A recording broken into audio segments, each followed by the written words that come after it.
네, 매주 월요일 세계 다양한 소식들을 짚어보는 하이킥 세계만사 시간입니다. 오늘은 일리아 벨리아코프 수원대 교수 다시 모셨습니다. 어서 오십시오. 네, 안녕하십니까. 선거 예측하셨습니까 혹시?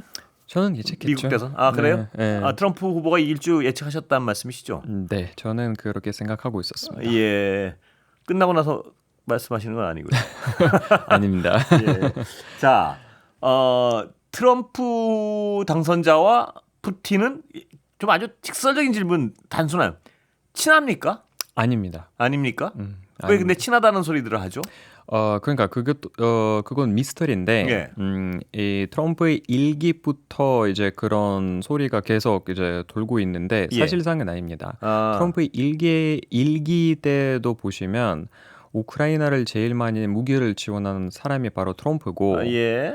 또 푸틴의 제일 많은 경제 제재를 한 미국이 바로 트럼프 때였습니다. 그렇습니까? 예. 네, 그래서 딱히 이거 트럼프가 푸틴과의 친하다는 느낌을 사실상 얘기하기가 어려워요. 예. 무기 지원 말씀하셨는데 트럼프 당선인은 그래도 전쟁을 빨리 끝내야 된다. 우크라이나에 대한 지원을 줄일 것 같이 지금 공언하고 있지 않습니까? 이번 유세에서는 그런 말을 많이 했죠. 예. 네. 그건 어떻게 달라진 겁니까? 그럼? 일단 제가 봤을 때 후보가 유세차에 올라가서 지지자들을 달콤한 말로 유혹하는 것과 예. 실제로 당선되고 나서 국정 운영을 해야 하는 상황은 매우 다르다고 봅니다. 그렇게 보시는군요. 네. 트럼프의 일기 때도 그랬고요. 트럼프 일기 때 처음에 유세했을 때 제일 예. 1호의 공약을 기억나시죠? 예. 그 멕시코와의 국경. 국경을 지키고 멕시코의 장벽을 장벽 세우겠다고. 세우겠다. 예. 그래서 세웠어요? 네. 안 세웠죠. 세웠다. 예. 그럼 이번에도 그럼 우크라이나에 대한 어떤 지원을 쉽게 끊지 않을 것이다. 이렇게 예상하시는 건가요? 변수가 너무 많기 때문에 예. 뭔가 정확하게 뭐라고 하는 거는 저는 아직 이르다고 생각합니다. 예. 아직은 우리가 트럼프의 정권의 뭐 국무부 누가 될까, 국무부 장관이 인선을 봐야지 그 다음에 좀 일단 짐작을 첫 할 수 번째 있다는 말씀이시죠? 그렇고, 예. 그리고 또 지금은 당선된 지 얼마 안 됐어요. 예. 근데 이제 당선인 신분으로 아마 뭐 국정원이나 군대에서 뭐 그 국정 브리핑을 받을 건데, 예. 그래서 그거 다 받고 나서 모든 정보를 알고 나서 또 상황이 바뀔 수도 있어요. 예. 트럼프가. 공약을 거의 무시할 수도 있다 이렇게 보시는 건가요? 예를 들면 전쟁 종식에 대한 공약도 상당 부분 후퇴할 수 있다 이렇게 보시는 건가요? 무시라기보다 저는 개인적으로 트럼프의 말에 그렇게 큰 무게를 안 했으면 좋겠어요. 예, 그냥 선거용 얘기를 네. 특별한 어떤 이행 계획 없이 했을 수도 있다. 트럼프는 무조건 이 전쟁을 끊으려고 노력을 하겠습니다. 예. 그거는 분명한 건데, 예. 근데 실제로 트럼프가 사업가잖아요. 예. 거래만 하고 앞에 이익만 생각하고 있는 그런 움직이는 타입인데, 예. 실제로 한 테이블 안에서 푸틴과의 마주 보면서 얘기를 하는 순간 막 욱해서 예. 뭔가에 홧김에 결정을 충동적으로 내리는 할 수도 있다. 그런 사람이기 때문에 사실상 실제로 누가 어떤 정보를 가져왔고 또 실제 사람과 푸틴과의 만나서 어떤 얘기가 오가는지까지만 해도 우리가 뭐라고 예측하는 게 예측이 불과해요. 예. 그러나 트럼프 당선인의 그 어떤 기질로 봐서요. 아까 잠깐 말씀하시면 전쟁을 끝내고 싶어하는 건 분명한 사실 아닙니까? 맞아요. 예, 그건 맞습니다. 그렇다면 당연한 논리적 비결로서 우크라이나에 대한 지원을 줄여갈 것이다. 이게 연결되는 논리인데요. 그게 안 그럴 수도 있단 말씀이시죠? 안 그럴 수도 있다는 게 뭐냐면 이 전쟁을 끝날 수 있는 사람은 유일합니다. 예. 푸틴 대통령입니다. 예. 이 전쟁을 끝날 수 있는 방법은 가해자가 공격을 중단해야지 예. 전쟁이 끝나는데 예. 이 전쟁은 푸틴이 시작했고 이 전쟁을 끝낼 수 있는 사람은 푸틴밖에 없습니다. 예. 그래서 이거 미국 대통령이 바뀌었다고 해서 갑자기 전쟁이 끝나는 것도 아니고요. 예. 그래서 실제로 푸틴이랑 얘기를 해봐야 예. 푸틴이 만약에 그래 여기서 여기까지다 라는 지시를 내려야 전쟁이 끝나기 때문에 예. 그래서 이 트럼프가 실제로 푸틴을 설득해야 돼요. 예. 그러니까 이게 종전이 예. 끝내야 한다는 예. 그런 근거를 제시해야 되는데 푸틴은 전쟁 초기에 중간에 지금의 말이 바뀌지 않습니다. 네. 절대 이 전쟁을 끝날 이유가 필요도 없다고 예. 계속 얘기를 하고 있어요. 예. 근데 아직까지만 보면요. 트럼프 대통령의 그 장남이 굉장히 어떤 큰 역할을 하는 걸로 보도되고 있는데 네. 장남은 뭐 38일이면은 우크라이나에 대한 어떤 지원 끊겠다 이런 얘기를 트윗하고 그런답니다. 지금도. 네네네. 자, 그렇다면 결국 끝내느냐 안 끝내느냐 결정하는 것은 푸틴이란 말씀을 하셨는데요. 네. 푸틴은 예를 들어 지금의 어떤 전황에서 딱 스톱하고 그럼 왜냐하면 우크라이나 땅을 상당 부분 차지하지 않았습니까? 그럼 받아들일 가능성이 있습니까? 지금으로 딱 정지하자. 없습니다. 아, 왜 그렇습니까, 그거는? 왜냐하면 푸틴의 우크라이나에 대한 의견은 매우 예. 명백하고 매번 계속 반복적으로 얘기를 하고 있어요. 예. 얼마 전에 또 발다이 경제 포럼에서 다시 이제 기자회견을 하면서 또 다시 똑같은 말을 반복했는데, 예. 그러니까 노골적으로 대놓고 그런 워딩을 쓰진 예. 않지만 사실상은 읽혀지는 문맥이 그건 겁니다. 우크라이나가 자기 주권을 잃어야 아, 이제 내가 멈출 수 있다. 우리는 그러니까 푸틴이 한 워딩은 그거예요. 우리가 아직은 이 전쟁을 통해서 이 군사 작전을 통해서 우리의 목적을 이루지 않았다. 못했다. 우리가 아직은 멈출 필요도 이유도 없다. 주권을 잃어야 된다는 말씀은 과거처럼 어떤 구소련 체계처럼 우크라이나가 편입돼야지 끝낼 수 있다 이 말씀이신가요? 그러니까 아예 물리적으로 우크라이나가 사라지고 완벽하게 러시아의 새로운 구역이 생기거나 예. 아니면 우크라이나라는 명칭을 냅둬. 예. 하지만 거기서 이제 완전히 친러의 정권이 들어서야 예. 이 둘 중에 하나. 완벽한 친러 정권. 네. 그거 아니면 용납을 할 수 없을 것이다. 용납을 할 수 없을 그런데 겁니다. 지금 보도들 보면요. 트럼프 대통령의 중재에 의해서 지금 국경선을 그냥 확정하고 그러니까 러시아가 점령한 그곳 땅은 러시아에게 주고 이러면 타협의 여지가 있는 거. 거기 또 하나의 전제가 있죠. 뭐냐면 나토 가입을 뭐 한 2, 30년 미룬달까.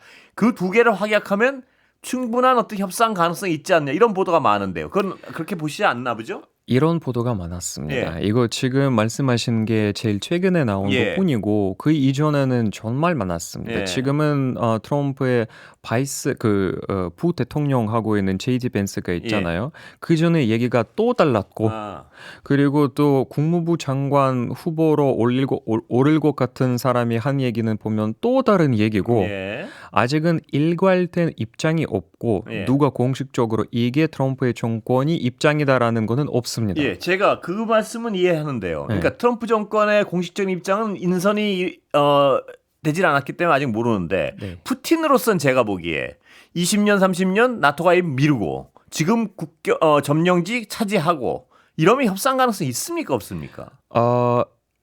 그 외에 다른 어떤 것들을 협상 테이블에 올리는지에 따라 다르다고 개인적으로 봅니다. 왜냐하면 트럼프도 고래라는 한 사업가잖아요. 예. 그냥 이렇게 우크라이나 전체를 푸틴에 넘길 이유도 필요도 없어요. 예. 그러니까 트럼프가 항상 제일 먼저 생각하는 게 자기 이익인데 예. 미국의 이익이요. 미국의 이익일 수도 있고 아닐 수도 본인의 있는. 이익일 수도 있고. 예. 그렇죠. 그거는 트럼프니까. 예.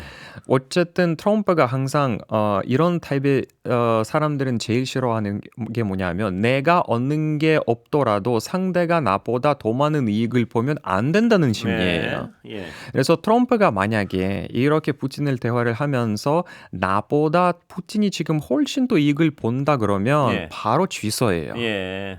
그러니까 거래에서 내가 손해를 봤다는 인식이 될 거는 안 할 것이다 이 말씀이시죠? 안 할 거라고 저는 개인적으로 예상하고 있고 그래서 트럼프가 충분히 아까 말씀하신 시나리오를 제안할 수 있어요. 그러니까 내가 이렇게 할 테니 우크라이나 지금 한반도 시나리오에서 실현시켜가지고 뭐 지금은 점령하고 땅을 줄 테니 너는 뭐 해라. 이 뒷부분이 굉장히 중요하거든요. 뭘 해라라고 요구할지. 그러니까 거래에 딸리는 어떤 그렇죠. 그게 뭘지를 아직 거래가 양쪽이거든요. 양방향이거든요.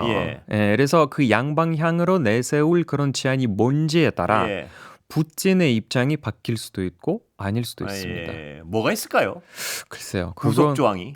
글쎄요. 그건 저는 잘 모르겠습니다. 그러나 그건 여러 가지가 있을 수도 있는데, 그러니까 왜냐하면 지금 트럼프 같은 경우는 뭐 인권, 뭐 정의 이런 게 전혀 신경 안 쓰는 사람이다 보니까. 푸틴이냐 젤렌스키냐 누가 더 유혹한 제안을 할 거냐에 따라 또 넘어갈 수 있는 상황이거든요. 만약에 예. 젤렌스키가 뭐 예. 말도 안 되는 예. 거지만 만약 이 경우에는 만약이요. 예. 들어와서 트럼프에게 자 나는 이 우크라이나가 지금 거의 다 초토화 됐는데 예. 그러면 모든 부동산을 재건 권리를 미국에게 넘겨줄 테니 얘를 아주 만약에 아주 예, 만약에 예. 예. 그러니까 분명한 이권을 제시하면 그렇죠. 그것도 흔들 수 있다. 저는 그런 가능성이 제로가 아니라고 봐요. 예. 네. 그러니까 러시아 측이 제공하는 어떤 조건과 우크라이나가 제공하는 조건의 어떤 거래적 측면에서 볼 것이다. 왜냐하면 예. 트럼프의 어떻게 보면 장점이자 단점이라는 것은 이 정쟁에 있어서 누가 무조건 푸틴이 이겨야 한다 아니면 젤렌스키가 이겨야 한다 그런 게 없어요. 어느 게 이익이 되냐 이것만 본다 이 말씀이시죠? 그렇죠. 예. 그러니까 어떤 국제 정치의 경찰 역할은 이미 안 한다고 선언을 했으니까 맞아요. 무엇이 정의로운지는 상관없다. 트럼프 입장에서 봤을 때 이 전쟁을 끝나고 이 평화의 영웅으로 등장하는 목적밖에 없어요. 예. 근데 그거는 어떻게 끝나든 간에 일단 끝나면 되는 거기 네. 때문에 누가 조금 더 재빠르게 움직이고 누가 더 달콤한 유학을 하느냐에 따라 달려있기 때문에 예. 이렇게 움직일 가능성이 있다고 저는 개인적으로 봅니다. 일리아 교수님 말씀에 따르면요. 지금 그 분석에 따르면 예를 들어서 아까 지금 외신에 나오고 있는 트럼프 대통령이 자 지금 영토 러시아가 다 가져가고 지금 점령한 데는 나토는 우크라이나 나토는 20년 30년 동안 가입 못하게 약속하겠다. 이래가지고 만약 러시아가 덥석 받으면 그 상황 자체가 트럼프 대통령이 이긴 걸로 비치지 않을 가능성이 많단 말이에요. 맞아요. 그러니까 안 할 가능성이 많다. 이렇게 해석할 수도 있겠군요. 왜냐하면 트럼프가 확실하게 얻어지는 게 없어서 예. 이게 트럼프 입장에서는 받아들이기 어려운 부분이에요. 예. 트럼프가 뭔가에 정말 정확하게 내가 받았다거나 미국이 받았다라는 것을 되게 과시하는 게 좋아하는 사람이에요. 예. 그래서 확실하게 거봐 내가 얘기를 했잖아. 그래서 내가 이겼잖아. 이게 보여주면서 이게 내가 이룬 거다. 그럼 우린 이런 이득을 얻었어 자그만치. 그렇죠. 우린 자그만치 이런 이득을 얻어왔어가 없으면 쉽게 안 이루어지지 않을 것이다 이 말씀이시죠? 저는 그렇게 봅니다. 예. 아까 그 미국 보도는 트럼프 대통령이 당선되고 나서 푸틴하고 통화를 했다는데 크렘린국은 또 완전 부인했어요. 어떻게 보십니까 이거? 맞아요. 제가 지금 바로 예. 들어온 속보인데 매우 사적인 의견이지만 예. 정말 개인적인 가설이지만 오히려 이거야말로 크렘린발 가짜 뉴스일 수도 저는 개인적으로 왜 봅니다. 그런 가짜 만약 진짜 통화를 했는데 안 했다 그러는 이유는 뭔가요? 뭐 트럼프가 푸틴의 마음에 안 든 얘기를 했나 보죠 뭐. 이러면 어떤 조건이 마음에 안 든다든가 그럴 경우에 그냥 아예 이렇게 무시할 수도 있습니까? 그럴 수도 있어요. 왜냐하면 지금 이 얘기가 나오는 게 크렘린 페스코프 대변인한테 나왔는데 예. 그 사람은 러시아에서 되게 유명해요. 뭘로요? 진실을 한 번도 말해본 적 없는 걸로. 그렇습니까? 예. 그러니까 필요하면 어떤 말이란다 한다. 네, 일단은 언론 플레이 시작해서 예. 그 다음에 말이 바뀔지라도 이게 진실이라는 게 밝혀지더라도 예. 일단은 그렇게 얘기를 해놓고 혼란을 시키는 게 크렘린 대변인 또는 페스코프 대변인의 항상 전략이에요. 원래 그럽니까? 원래 그래요. 항상 그러니까 그랬어요. 어떤 공식적인 크렘린 궁의 발표라도 전혀 믿지 않을 수도 있다. 그러니까 항상 반반 조심스럽게 다가가야 한다. 공식 발표라도요.